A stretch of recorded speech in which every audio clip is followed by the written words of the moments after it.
about this. What was this called? This Operation High Jump. Operation High Jump, yeah, yes. I was going to get into that. This okay. is Anyway, continue. So Operation. This is all High Jump. documented. By This is the all way. documents. I have the documentation. We have documentation. Yeah. 7 terabytes. 7 terabytes. Dr. Stephen Greer, we have 7 terabytes. All right. Hey, welcome back. Episode 2. Fishing is a simulation. Hello, everybody. How are you? I'm good. How are you? I'm good. It's been how many days since we filmed the last one? I think like a week. Our inaugural. Exactly. I think it went pretty well. Yeah, I thought it was pretty good. Yeah. Yeah. As far as kind of like a thought for the day, so we had an interesting experience on the water. Let's say that. Not really interesting. I say that like to build some kind of excitement for it. Mm-hmm. But we had a fishing trip. Let's just say that we did, and this a couple days ago. Yeah, and this is probably, I would say, the first fishing trip we've taken together in how long? It's been at least a year. Probably. Because last time we went was in the bay. Yeah. And I mean, we've waited out by our houses multiple times before that, but like on the boat, like this is the first thing like that we've like planned in a while, where it's not been like last minute. For sure. Like, let's go fishing. Yeah. And the plan was, and we kind of decided before, like, what should we do? We thought maybe we'll go to the bay. The weather was going to be, I mean, perfect. I mean, there's like no wind, bluebird sky. Like, it was just going to be awesome. Right. It's beginning of November. No, I'm sorry, end of November, by the way, just before Thanksgiving. Yep. So we were thinking, like, well, maybe we should go to the bay. I'm like, you know what? No, I've been having some really good luck on triple tail, running traps, and kingfish. And let's try to do kind of like a multi-purpose trip and run traps. And if we run into bait, we'll go after some kingfish. Yeah. I feel like the plan was pretty well set. I mean, we had everything we needed. We decided, hey, this is what we're going to throw for triple tail. This is what we're going to do for kingfish. We got bait. We got flies. I mean, it was pretty set for what I think. I mean, and we were honestly, ready. Like this is the thing about fishing. Like we'll get more into the trip in a minute, but this is like something that stuck out to me. Like after we got back, I feel like that's not that tough of a trip to do. Meaning, triple tail this time of year should not be hard to target, right? No. Theoretically. No, okay? yes. Unless they're not they got lockjaw, which, again, you have more experience with triple tail than I do. That's kind of rare, isn't it? Where, like, they usually pretty much always eat. Yes. Okay, for the most part. Especially when you have live bait, which we had shrimp. For sure. For the triple tail, we had shrimp, but we also had flies. So we had multiple offerings, right?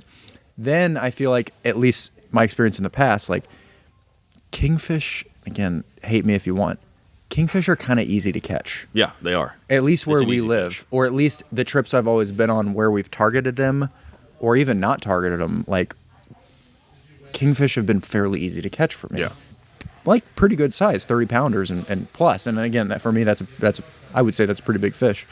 So we had a plan. You are 100% correct. It was a beautiful day. What little wind there was like out of the northeast. It was glass out there. Yeah, it was. Needless to say. It was really, really So we ran out between Anclote and Three Rooker, right? No, I'm sorry. Three Rooker. We ran out the Three Rooker honeymoon pass. Yep. I'm sorry. Yep. So we ran out the pass there, and we headed south first and ran just south of Sand Key. Yeah. We hit Clearwater Pass or Sand Key Pass, whatever you want to call it, and we went probably another maybe a mile, maybe. Maybe a couple miles, you think? How far would you say that is? Is that like 7-8 miles total? Yeah, we ran pretty good, and we ran a lot of traps at different depths. And, I mean, there was just really nothing. Dude, I would say we started, and like even to get more scientific into it, with the planning, when we ran south, we pretty much ran, for the most part, one depth. We stayed on a very similar line. We didn't really go out that far. We were, a mile maybe? Mile and a half at the most. Yeah. And then we started working our way out the closer down towards Clearwater Pass we got. And we didn't see a single freaking fish. No. The entire way down. Yeah. And that was a pretty long run. And you were running quick, and it still took us every bit of an hour to get down there. And we were running 25, 30 the entire time, just like scanning each buoy that we passed. You were running 3 inches from some of them. So, and we were looking, did not see a thing. What really surprised me, especially this time of year when theoretically the kingfish should be close, the bonitas should be close, and the bait should be thick, I didn't see one school of bait on the way down. I didn't see any birds diving. I didn't see birds out there at all, not even at the bell tower. So that was really surprising. It's almost like one of those days where it was too nice to catch fish. Yeah. And after us going, I talked to a few other people, and they had the same exact. They were fishing for different fish, Right. but same circumstance. And what happened that day is they just didn't catch that much. And it's very strange because 2 weeks prior to this trip, I went out and went for triple tail, and it was nasty out. It wasn't good. Conditions weren't well, and I saw close to a dozen fish, and I hooked a few on fly. They've been consistently eating fly. They've at that time when I saw them 2 weeks ago, we went out. The tide was perfect, and it just didn't. They weren't eating. We saw one fish the entire time. Well, we had, and on the contrary of that, not the contrary, but to add to that, we had a good tide. We went out. The tide was lower, but it was moving. Mm-hmm. Water was moving inshore. We got offshore. We get to those buoys, and you could see the current on the other side of the buoys. Water was moving. Mm-hmm. Like there was no slack tide. There was no oddballness to it. The water wasn't ridiculously clear, but it wasn't dirty either. Like you could see a pretty good ways down. Yeah. So like you said, so we saw one fish that day. So we run south down towards Sand Key. Don't see a fish. We saw that one like ribbon fish or rooster fish, whatever. Mm-hmm. Not rooster fish. What do you call it? A squirrel fish? I call them rabbit fish, but I don't know exactly what they are. So they sit on buoys. Some Looney Tune character fish. But anyway, they kind of look like a boxfish in a way, or something like that. But anyway, so we saw those two, threw at them. They didn't want anything to do with it, just kind of for fun, just to like get the fly rod muscles going, I guess. And then when we turned around and started headed back north, we came across that small 12, 14-incher, maybe. Small, yeah. So we saw that one triple tail, threw at it with fly. Mm-hmm. It ate. We both missed it on fly once. Mm-hmm. We threw shrimp at it. It ate the shrimp. So it was ready to go. And then we kind of, once he got off the buoy and whatever, we left him alone. Like, I think we were both confident that we were going to see fish. Yeah. Because we ran out to a different depth at that point. Yes. We were about, 5 feet deeper maybe? Yep, we went from 20 to 25, give or take. Yep. And I think we were like, okay, we figured it out, which is like a good feeling of like you kind of crack the code of, okay, now I think I'm keyed in on the depth, the current, whatever the case may be. It's like all of a sudden you figured it out. Mm-hmm. And needless to say, we definitely didn't. Yeah, and the interesting thing about that is, I was going to say, is we found them at that depth. And typically when I've seen them in the past, because I do a pretty good amount of triple tail fishing, like that's probably one of my favorite things. I mean, I have a tattoo of it, and that's stupid. But, I have a tattoo of a triple tail because I like it that much. Tattoos are stupid. Yeah, they're dumb. Yeah, waste of time. Yeah, complete waste of time. Yeah. Complete waste of time. Whenever I've found them on a line at that depth, I will consistently see more on that line. Right. Maybe because it's the depth, maybe because it's the buoy color. But that makes sense. I really don't know. But what I noticed was they were at that depth, they're at that current, and we were able to fish two currents. We were able to fish an incoming and a slack. Yeah. And we fished all the tides. Yeah, we fished all of them. We were out from 9 to what time we get back in at 3. 2. We saw the entire change. So we saw the well, I say that. We didn't see the top of the high tide, but we saw a good majority of it. It was a very fast-moving tide. For winter especially, it was a fast-moving tide that day. For sure. Yeah. So one thing that this blew me away, completely blew me away. So right after we got done, fondling that small triple tail, we did come across a pot of bait, the lone pot of bait that we saw that day. So some birds, you could see it, raindrops on the surface, and even at one point you could see stuff, after it on top. Yeah, for sure. Fish. Yeah. We trolled through there with lures. We put flat lines out. We trolled pinfish on stinger rigs. We did several different things. And do you remember what we caught? Nothing. Lizardfish. Oh yeah, we got those. We caught a lizardfish on a flat line. Yeah. That's a trophy. Yeah. I mean, they were like 2 feet long. They were big. Giants. Yeah. But that's the crazy part is generally in the past when I've kingfished, those are the areas that when you put baits out, like you see them, they're 200 yards away, like put your lines out and troll up to them. Don't just wait till you get up to them to put your bait out. Like that's a good tip. I think we heard a few years ago was, before you see or before you get up onto what you see, put your baits out and go up slow. Because those game fish aren't just going to hang out right with that school of bait. They're going to move around, especially kingfish.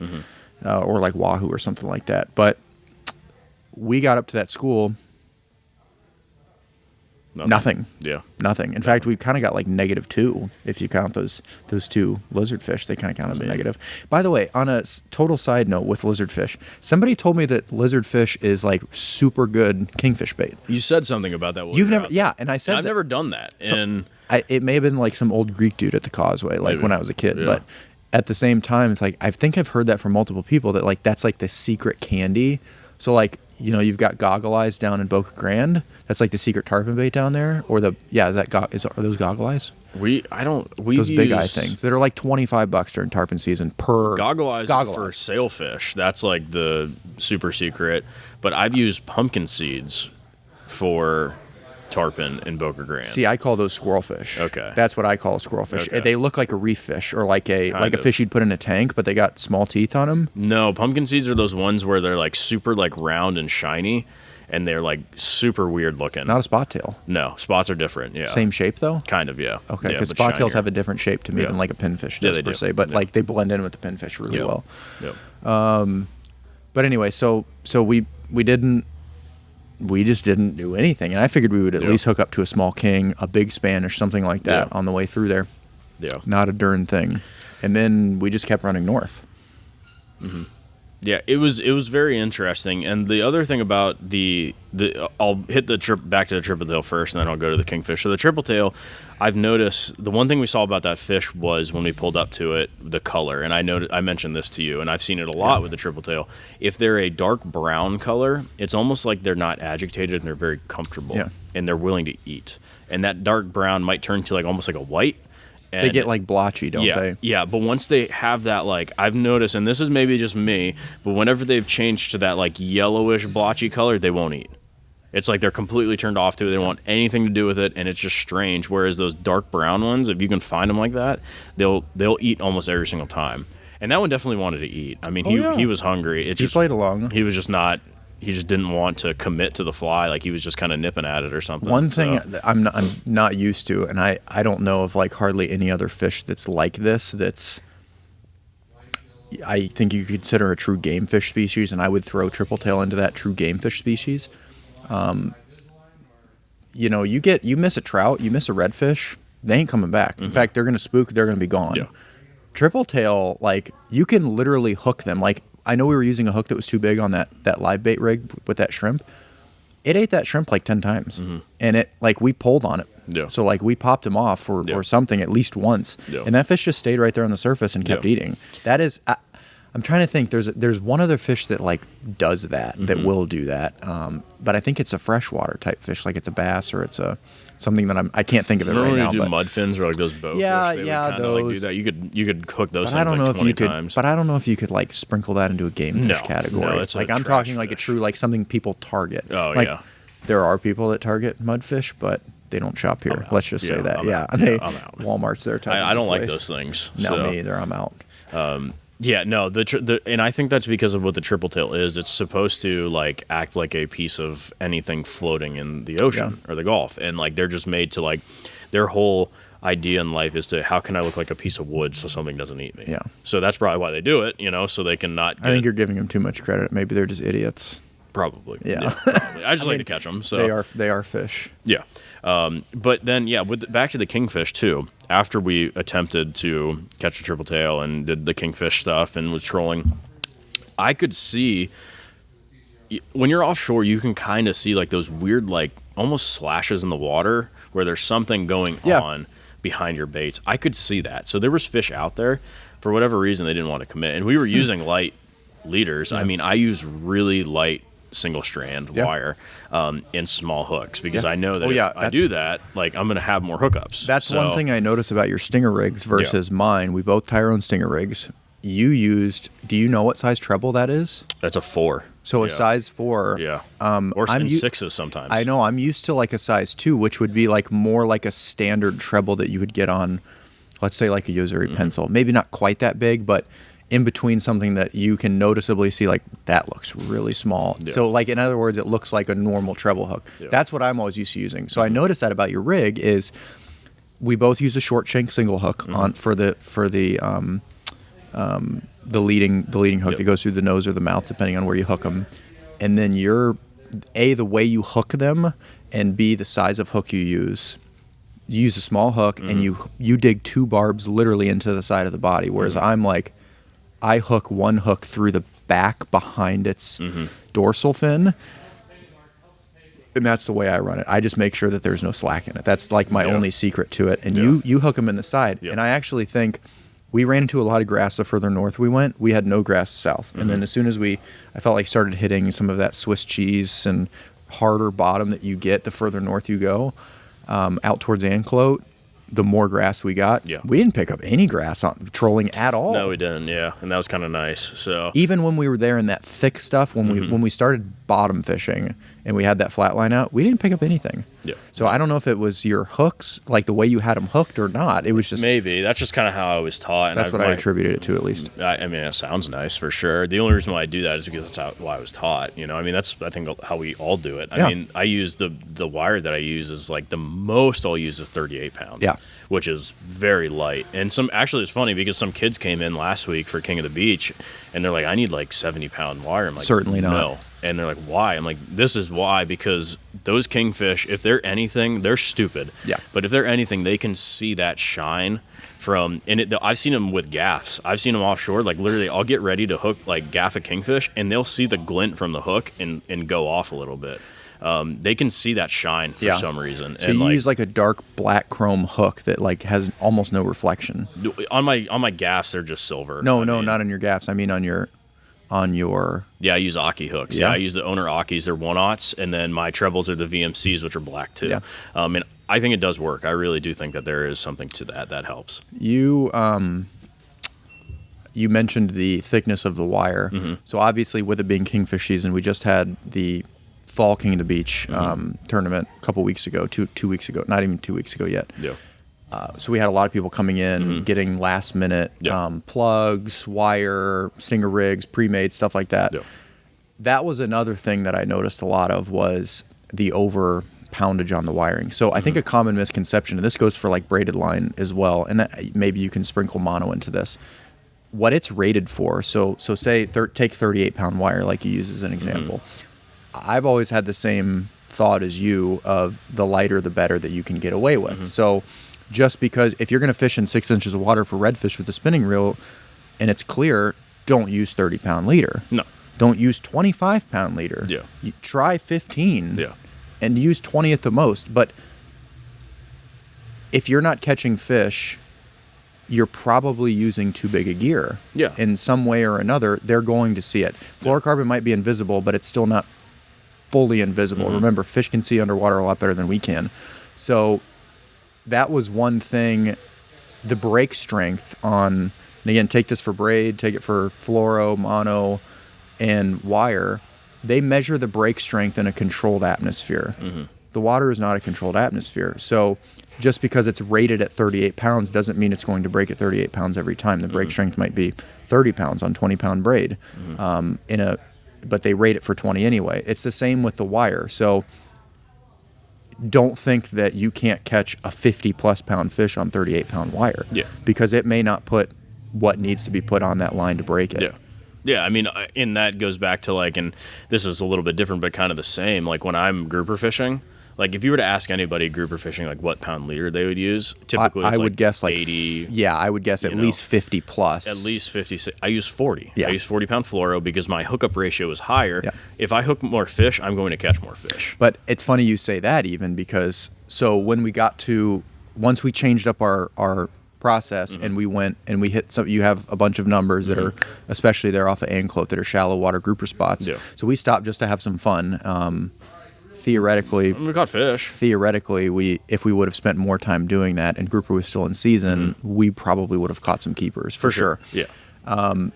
But it's you put your setup. You got a Therese and a Talica 16. I was fishing with a Speedmaster, straight mono, and you had braid with a leader on. You got rocked up a couple of times, and you were putting some force on it. And again, it is how much drag does that reel have on it? It's got 40 pounds. You were winching that thing down, and your line was not breaking. No. Now, you also tie an FG knot. Best knot probably in the world. Gets tighter the more you pull on it, the tighter it gets.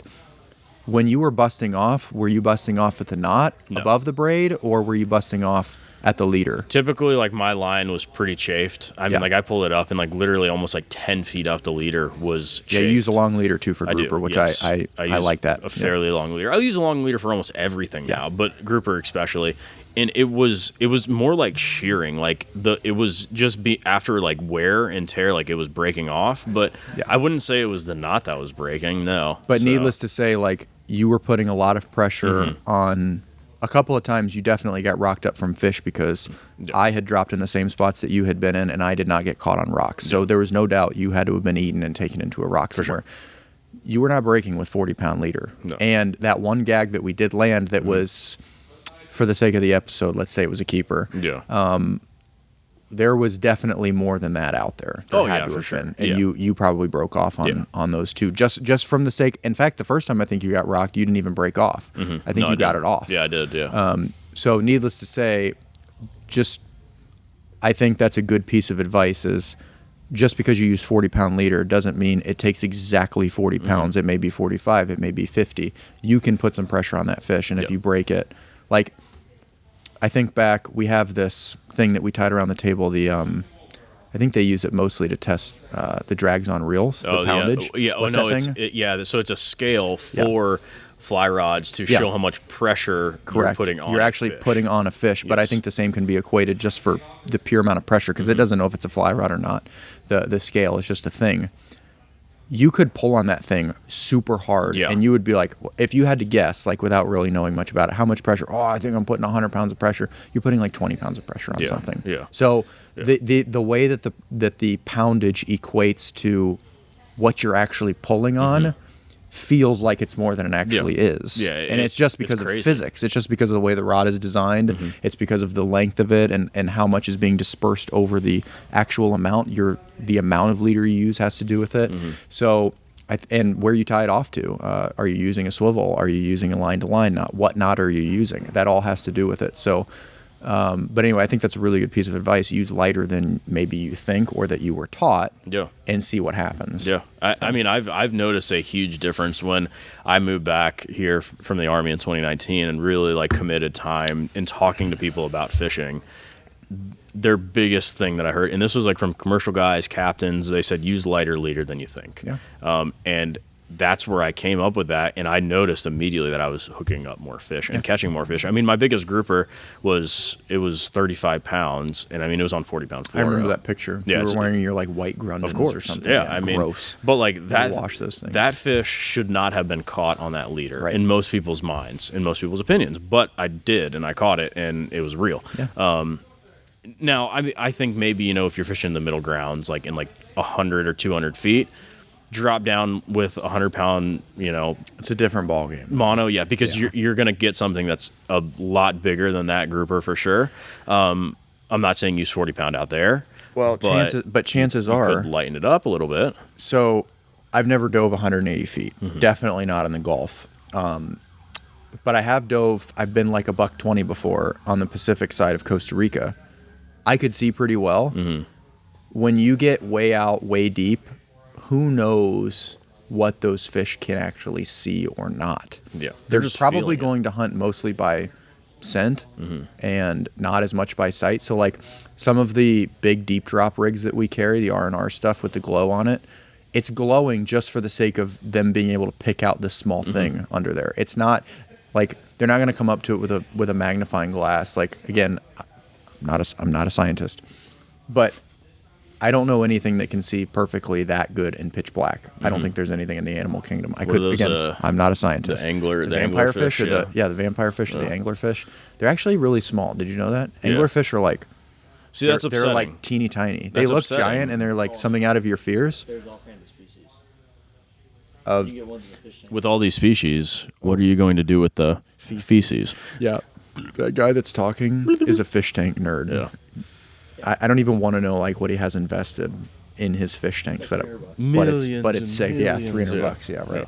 $300 a day.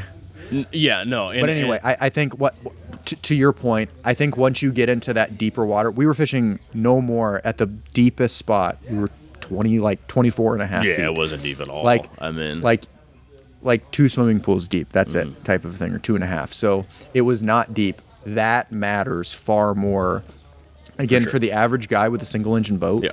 that wants to go offshore / nearshore fishing, Yeah. but you could still go catch grouper, like it matters. But Yep. if you're gonna fish a few hundred feet of water, I think you can beef your stuff up. And Yeah. And I've been in 100 feet and used 40, and I've been fine, and I Yeah. caught fish, But I think maybe bumping it out a little bit further, you might want to bump it up just to keep those fish on. One thing that surprised me.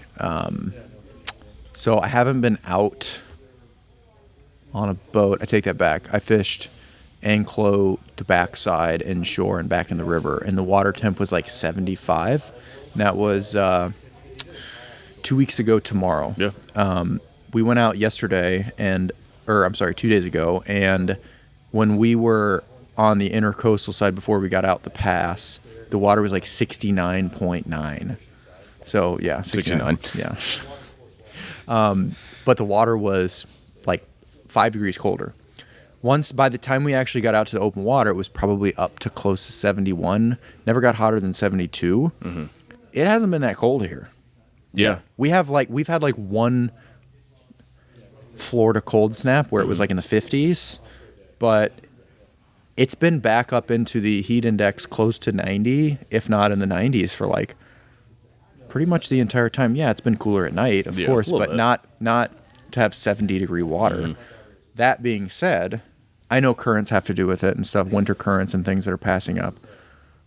But yeah, it was pretty cool. Like the water was. Are the polar ice caps melting? And what are polar ice caps? It's funny you bring that up, Andrew. Yeah, you're the resident Antarctica expert. What do you know about Antarctica? You got to give me a little more context and what do you know about Antarctica? Because it's like, what do you know about Antarctica from which context? Do you know anybody that's been to Antarctica? Let's start with that. No. Okay. But okay. You know why? Because all right. So okay, first hold of on. all, This sounds like it's going along the Australia route. Well, a little bit. Every country on the planet has essentially like a stake in Antarctica, and no one can take things from Antarctica. No one can go to Antarctica unless you have a pass, or you'll pretty much be killed. Right. By who? Let's go back in time. Exactly. So let's start this thing. So let's go back in time. 1940s. 1946 to be exact. Right after World War II. Right after World War II. Who was in World War II? Well, okay, the world. Yes. But realistically, it was the West versus the Nazis. versus the Nazis, but also okay. it was for us it was a multiple front war, right? Yes. So, but this is what happened. Okay. I see where you're going with this. Hitler. I've heard a little bit about Hitler this. liked Antarctica. He thought there were some interesting things going on there. He contacted aliens in the hollow earth in Antarctica. 1946. The war didn't end in 1945. It ended after a man by the name of Admiral Byrd. Okay, went down there. I've heard about this. What was this called? This Operation High Jump. Operation High Jump. Yeah, yes. I was going to get into that. Anyway, continue. So Operation. This is all High documented. Jump. By This is the all way. documented. I have the documentation. We have documentation. Yeah. 7 terabytes. 7 terabytes. Dr. Stephen Greer. We have 7 terabytes. All right. So Admiral Byrd brings some warships down there, and he goes down to fight the last front of the Nazis in control from Hitler in the hollow earth to take over, because they wanted to take over the world with the death bell. The death bell was this. The death bell. I have not heard this All right, before. so this is very interesting. So the death bell was this contraption the Nazis made to essentially like time travel and make anti-gravity and whatnot. Okay, hold on. Pause this really quick. I think it's important to. You don't know this? No, I think, but gosh. no, I know bits and pieces of this, but you're like finishing pieces of the story that I've either forgotten or I haven't heard before. Yeah. This is very entertaining. It is. One thing that I read, and again, maybe you just haven't gotten to this part yet. The reason the Nazis have this type of technology back then is why? Because they made a deal with said, I'm not going to say the word aliens, beings. Extraterrestrial life forms. Sure, why not? Beings Things that were at the not North from this Pole. world. So again, even if you look today, Maybe the South Pole? Germany is known for its architecture. Volkswagens. Volkswagen. Yeah. It's engineering. Yeah, how do they make them? Yeah, how do they make 'em? Yeah. So basically that they, I'm not going to say the word aliens, beings that were at the North Pole. So again, even if you look today, Germany is known for its architecture. It's volkswagen. It's engineering. Yeah, how do they make 'em? So basically I don't know if sold your soul is the right term, but made some kind of deal with these beings to be like the beings. leading engineers Yeah. and basically design the entire Yeah. world. So it's like Hitler, if he was real, theoretically, Yeah. maybe he was a woman. Yeah, I think he didn't die. What about the Argentinian Nazis? We'll get into that Yeah, in a we'll minute. get into South that a little American bit, yeah. Nazis. Maybe he didn't really lose the war. Maybe this was just a way for him to lose/win. Is since we live in a simulation. Yes. Yeah.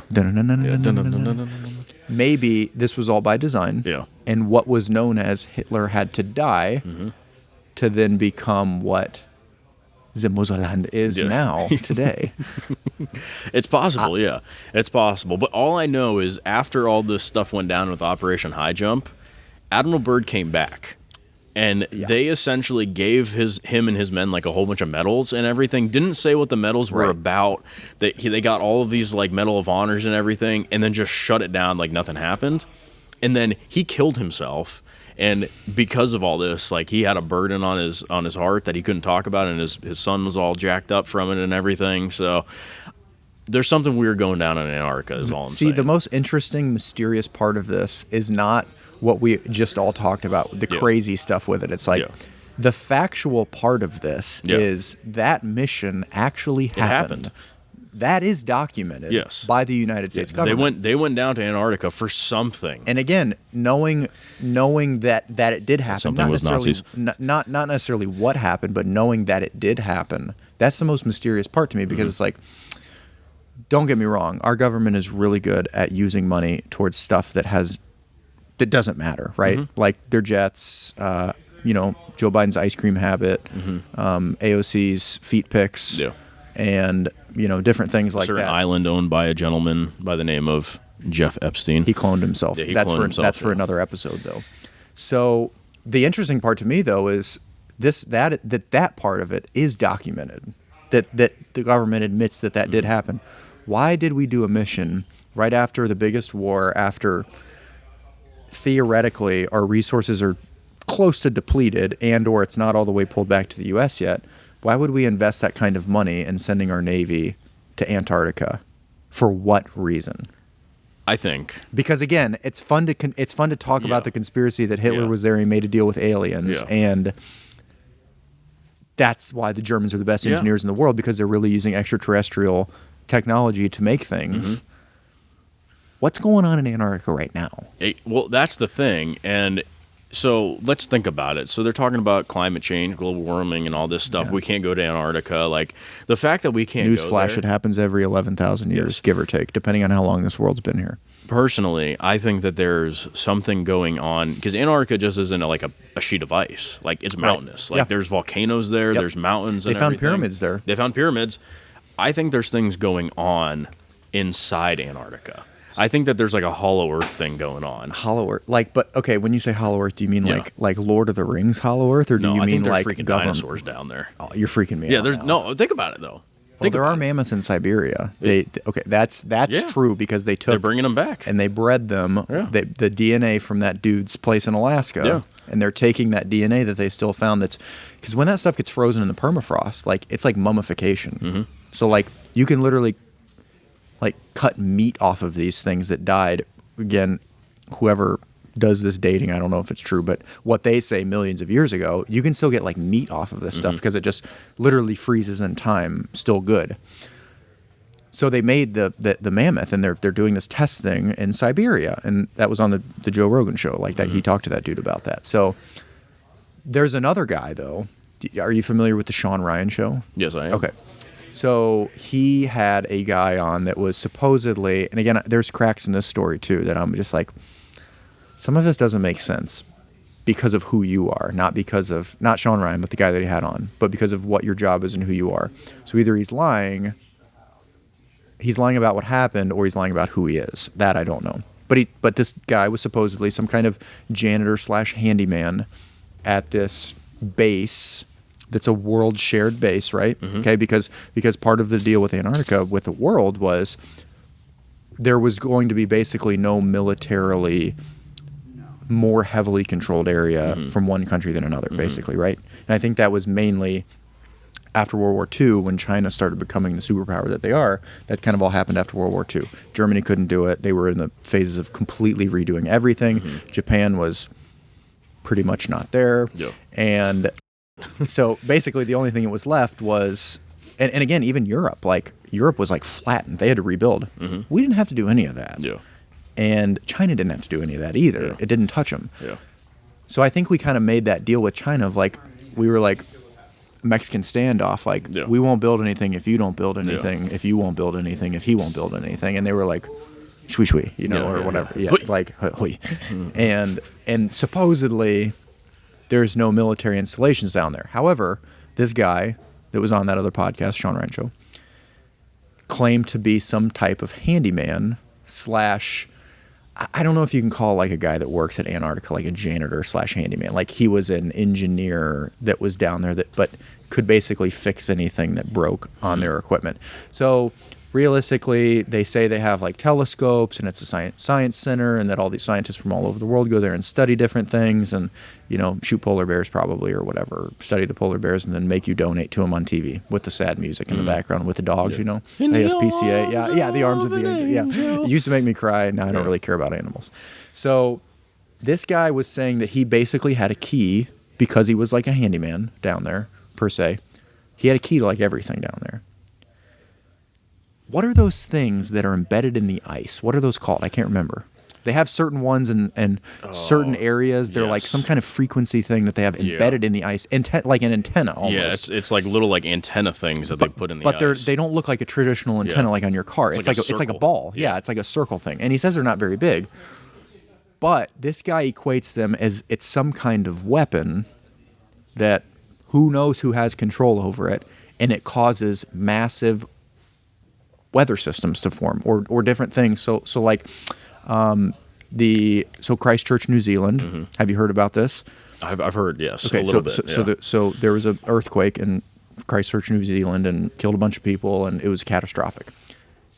This guy, he's got documentation. And again, I'm going to butcher this, and I'm going to leave it very surface level because I don't want to give any wrong information. He says he has proof that it was caused by one of these devices being used, these antennas or whatever it's called. So I would definitely encourage you to go listen to that episode of the Sean Ryan Show. And again, I don't know what that guy's name is, but just type in like Sean Ryan Show, like Antarctica or whatever. The question, though, is why do they need those at Antarctica? What are they trying to hide? Is it what are they trying to hide, or is it what are they trying to cause? Because it's a neutral area, nobody can take responsibility. Maybe. Or maybe they're trying Nobody to hide can point a finger. Maybe they're trying to hide it with the weather. They're changing the weather and changing know. global warming. We all know that there's really only one government. It's true. Yeah. We live in a globalist society. Yes, we do. We don't really live in countries per se. Yeah. There are rules inside of each country. However, it is interests controlling it, the Yes. big money interests. Yeah. That I do truly believe. The Black Rocks, the Vanguards. Get my hat. Where's my hat? Yeah, we need the That's aluminum, but it's gonna count for Yeah. now.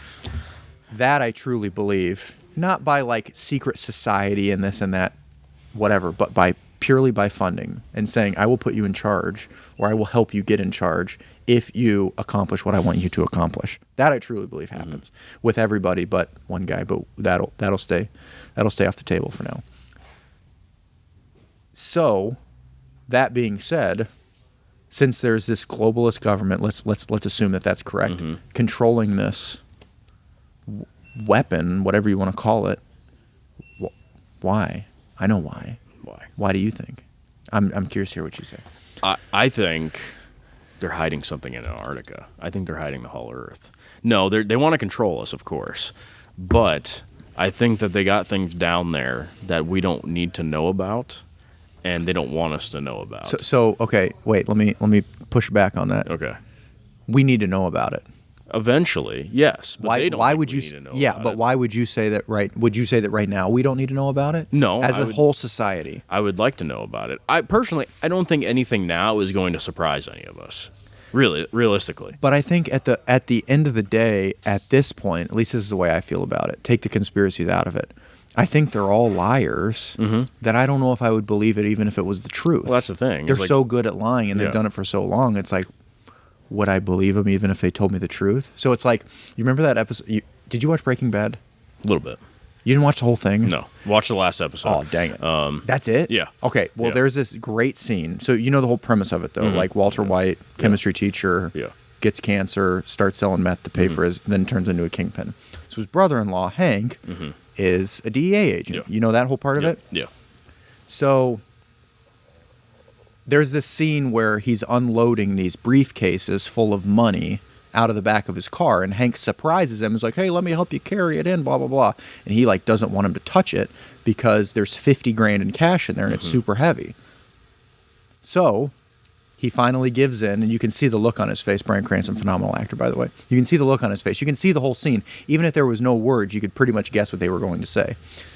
And then he just, all of a sudden, out of the blue, he's like, man, what do you got in here? A bunch of stacks of money or something? He's like, I have $50,000 in cash because I'm a meth kingpin and I sell whatever, blah, blah, blah. And he kind of like smirks at him and he laughs and like plays it off and Hank carries it in. Yeah. He was telling the truth the entire time. He really did. But he said it. Exactly. Exactly. That's the thing. That's where I feel like it would be. Even if they were like, we have alien spacecraft. We've had them for, since before Roswell. And Roswell was just the first one that was, news publicized and this and that and blah, blah, blah. It's like, you guys are really good liars. Like, I don't know if I believe you anyway. But on the flip side of that, I feel like things are so crazy, and like social media and everything that goes on is so instant and simultaneously. Yeah. I think if that comes out, because there have been those things that have come out recently saying that UFOs are real and alien life forms are real. But look at how quickly that was just a fad. And it just disappeared. It's gone. So, like, even if, like, they came out and said Antarctica, is full of dinosaurs or aliens and all this stuff, people are going to be like, okay, yeah, sure, whatever. So, I just want to see a dinosaur. That's really all that I care about. I love Jurassic Park, and Jurassic Park was my favorite movie when growing up. I just want to see a T-Rex or, like, a velociraptor. T-Rex? I want to see the Bronchiosaurus. Oh, yeah, the big old boys? Yeah, with the long neck, them long. Think about that long neckers. Alien, that animal living on Earth. They were, like 100 feet long or something like that, just walking around. Well, even the biggest great white shark today was a tiny shark. Even though they probably look the same, like a megalodon, which probably still exists. I think so. A megalodon was like the size of a blue whale, and a blue whale is the largest animal on the face of the earth. Not just mammal, the largest animal. They're like 200 feet long or something like that. Crazy. I could be wrong on that, but sharks that were that big, they could literally. Wow. Yeah, that's unbelievable. Yeah. What about the penguins?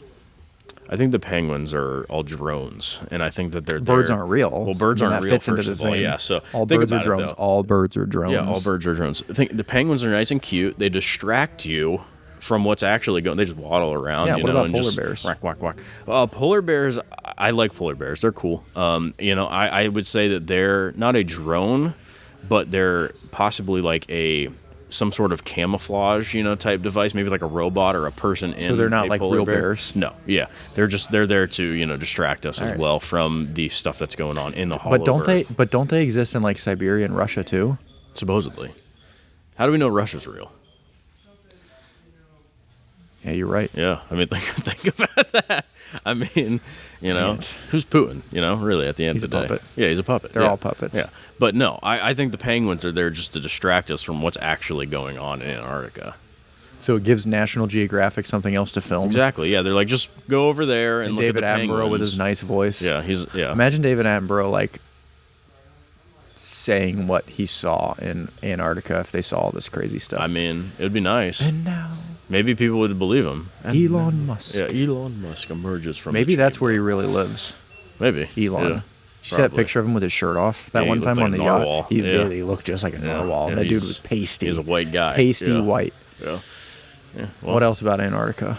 I mean, I think that's it. I think we figured out the secret to Antarctica, that it's, a hollow earth. I think you go far deeper than me with it. Well, yeah, for sure. Yeah. It's a weapon. I think it's a weapon. It's like a base. It's a military base. I think that there's stuff inside of it. It's like the global base for crazy stuff to happen. So they basically have like a hurricane machine that spits hurricanes out. Yeah, they can make it happen. But there's definitely some strange government stuff going on, but in the mix there's some dinosaurs living in there. Yeah. I would say they're still like in the experimental phases of trying to figure out how to turn that into warfare. So like every once in a while you'll get a Christchurch, New Zealand incident, or you'll get a hurricane, or you'll get a... Didn't Trump say something about them using Antarctica as like a base, and that they have like a hurricane machine? Probably. Or maybe somebody said that he has a hurricane machine. He or might. something. Yeah, he might. That'd be kind of nice. Be fine. Yeah. I think he'd use it wisely. Yeah, probably. So, yeah. China. Just use it to make some money. Yeah. Yeah, that's about it. Yeah, I have the best hurricane machine ever. Yeah. It's the greatest. They told me it's the best one they've ever seen. This is the best thing I've ever seen. Yeah. Yeah, I like it. Yeah. All right. So we've talked about our fishing trip and how it got cold because there's a hollow Earth in Antarctica, and the global warming Totally makes 100% is sense. cooling the water, and that's why the water's been so cold here. So really, it's helping us if we think about it. So. Yeah, this completely makes sense. Yeah, I mean, I think it makes 100% Sold. sense. Let's write a book. I'm in. Yeah, let's do this. No one will buy it. Yeah, it's nice. Oh. Yeah. That covers everything that you need to know about Antarctica. So, the interesting thing about it, though, is like, why can't anybody just go to Antarctica? You know?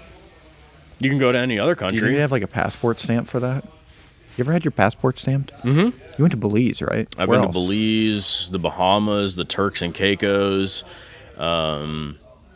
Where else? A few different islands in the Bahamas. So I think that's it? the same stamp. You've been to like Europe? No, frick Europe. Yeah. Canada? No, yeah, frick screw Canada. Yeah. Why would you want to go to Europe when we made Europe better by creating America? I mean, really, at the end of the day, like, Europe is like, version Well, one okay, of but America. I mean, if you really want to go like back, we're kind of European in a way. We're like our descendants. We're all from Europe in some kind of a way because Supposedly. none of us are. We all came from Africa, technically. So, I mean. Yeah, that's if you true. think That's about if you it. go way back. Yeah. I'm talking like revolutionary days. So you go back like to 1600s Mm-hmm. before we came over and basically took the land from all the Native Americans. But yeah, I guess because then once we came over, we built everything basically on the coast there, Plymouth, Mm-hmm. Mass, and all those surrounding areas, and then started moving further west. And then they came back over, Mm-hmm. and they were like, "Well, wait a second, we want to be in charge of this." And we were like, "No." And then there this you is go, you ours, got yeah. George Washington and his big old patriotic dumpy, Yeah.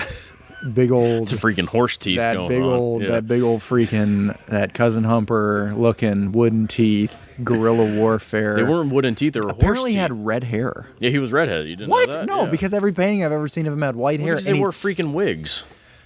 Yeah, that's true. Yeah, think about that. Yeah. I have red hair, but I don't have much hair left. Yeah, well, Maybe I'm related to George Washington. maybe. Yeah, I that'd need be to do kind one of of cool. those. I wanted to do one of those ancestry things once to Yeah. figure that out, and then I heard that they started catching murderers with that. Have you heard this? No, that's sketchy. You haven't heard this? No. Okay, this I isn't a just it worries me because they have my DNA. That's okay. So Yeah. that's the thing Yeah. because so like the FBI and all these people, they have these databases. Mm-hmm. Okay, so how do you think they figured out bodies back in the day, like dental records? Once they started, that means Mm-hmm. that our dental records are on file someplace. Mm-hmm. If you've been to the dentist and had whatever done, dental records. Now, you do one of these DNA tests. You spit in the tube or poop in the cup, whatever they take. I don't know what Yeah. they take. I'll give them something. Yeah, I'll give them Yeah. something, all right. They'll take that DNA and they store it, and then let's just say, I don't know, some dude, I remember hearing this in the news, some dude got arrested for like a 30-year cold case, and they arrested this dude, this like freaking low-life scum, lived in like a trailer by himself, sweaty, wife beater wearing type of a guy, and he got arrested for killing this girl like 30 years ago. And the way they caught him is he did one of those ancestry things. They took the Man. DNA because again, when he killed this person, they didn't have DNA testing then. And then all of a sudden they keep it in a file, right? So it's like, well, your sins find you out, Yeah. basically. Yeah. So he does one of these ancestry things. All of a sudden, they scan it in the system, which means your DNA, if you do it through Ancestry, goes into a national database. Saved. Yeah. Then every once in a while, hey, it's like shopping car insurance. Like, Yeah. call your guy and have him shop it every 6 months. It's like Yeah. they shop your DNA every Yeah. 6 months I'm to out. see if it matches I'm anything. freaked out. That's how they caught this dude. It's happening more and more. It's not just been once; it's been many times. Hmm. So they're like solving. So what's next? 25 years from now, what are they doing? Clone you. That's what they're gonna do. Jeffrey Epstein got cloned. That's true. Yeah. We'll talk about that in our next episode. But that's crazy because I gotta get more read up on that. Yeah, But well, yeah. I'm listening to a guy talk about talk about the Epstein thing and how he came up. That is an interesting conversation there. We may have to just do an entire episode just on the person / people who are Jeffrey Epstein. I agree. It is crazy. Look at a $20 bill. Yeah. What does Alexander Hamilton, correct? That's the yeah. He looks eerily similar Just like to Jeffrey Epstein. Just like him. Is he a vampire? Did he kill himself? Next episode. He definitely didn't kill himself. Yeah. But yeah, I think we needed to commit like an entire episode to that. I agree. Because that is a crazy rabbit hole that I can talk for like days about. Yeah, for sure. I'm in. All right. By the way, Branson's getting ready to have a baby. This is true. Like very soon. This is true. Congratulations. Thank you. Is it a boy or girl? We don't know. Crazy. You guys didn't find out what you're having. No, we're not. That's so great though. Yeah, it's gonna be nice. Congratulations. That's exciting. We can't wait. Tomorrow's Thanksgiving. It is Thanksgiving. Yeah. Happy Thanksgiving. Happy Thanksgiving. Happy Thanksgiving I to bought you a guys. treadmill. No, that's Christmas. Oh yeah, Happy Thanksgiving. Hope everybody has a great Thanksgiving. Yep. See you next time. See you next episode.